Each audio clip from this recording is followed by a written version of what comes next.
Objet nombre SCP-45. Convertisseur atmosphérique. Classe sûre.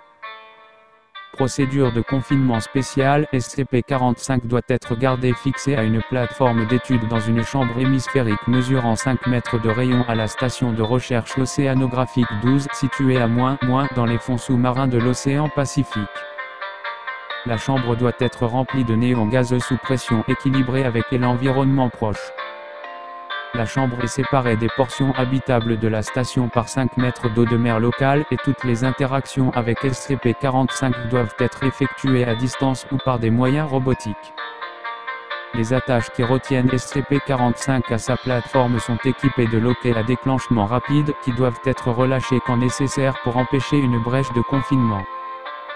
Étant donné l'activité sismique associée à SCP-45, si la chambre de confinement devait être endommagée ou connaître une brèche à cause d'un séisme, SCP-45 doit être récupéré à l'aide de drones contrôlés à distance et gardé à au moins 10 mètres de tout espace habité par l'homme jusqu'à ce que des réparations puissent être faites dans la chambre de confinement optimale.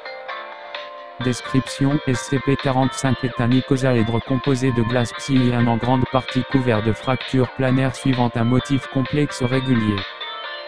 SCP-45 a un rayon moyen de 1,7 m et une densité de 2,6 g/cm3, ce qui est environ 2 fois supérieur à celle de la glace psyllienne anormale. SCP-45 conserve un état stable dans des températures allant de 0,074 à 500 Kelvin approx. -273 C à 227 C et sous des pressions allant de 0,4 Pascal à 3 gigapascal approx.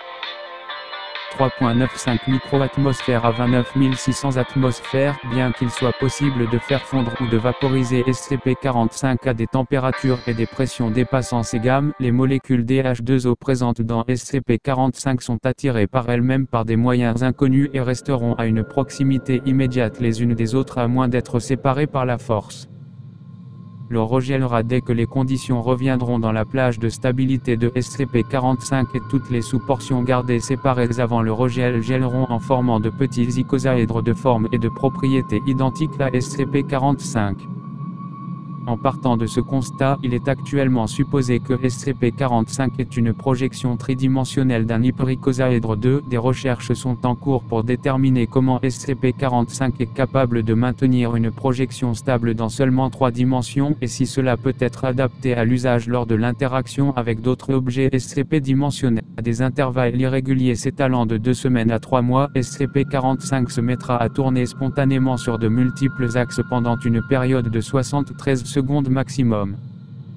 Au cours de cette période, une série de petits événements sismiques 2.5 sur l'échelle de Richter se produira dans la zone autour de SCP-45. Si SCP-45 est empêché de tourner, la force des événements sismiques augmentera logarithmiquement pour atteindre un maximum de 5.3 sur l'échelle de Richter. À la fin de la période de rotation, le rayon d'effet de SCP-45 sera temporairement doublé pour la même durée que durant laquelle il a tourné. Quand de l'azote ou de l'argon gazeux 3 se trouvent à moins de 3,7 mètres d'une portion de SCP-45, ils sont remplacés par différents composants.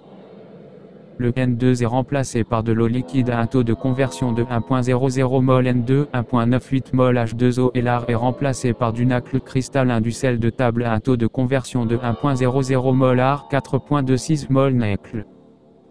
SCP-45 a été découvert en 1972 quand un sous-marin de la Fondation examinant la plaine abyssale du Pacifique à la recherche d'emplacements qui conviendraient à l'installation de bases sous-marines fut détourné pour enquêter sur l'épicentre d'une série de fortes secousses inhabituellement localisées.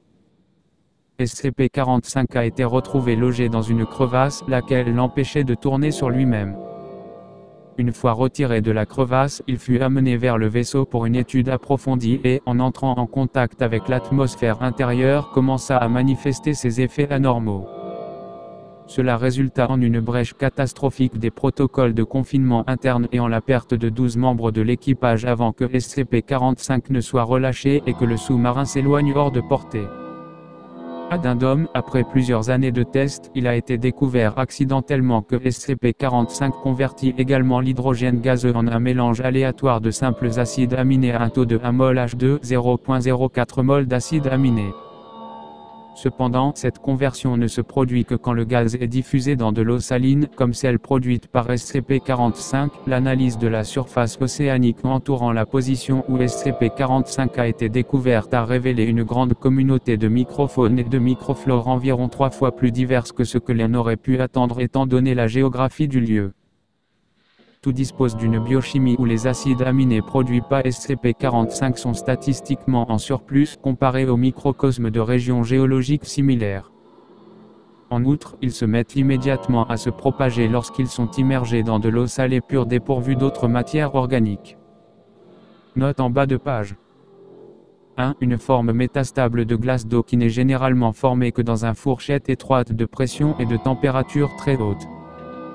2. Un polyèdre normal qui existe dans 4 dimensions spatiales et à 600 faces tétraédriques standard. 3. L'azote compose environ 78% du volume de l'atmosphère terrestre. L'argon compose environ 0,93% du volume de l'atmosphère.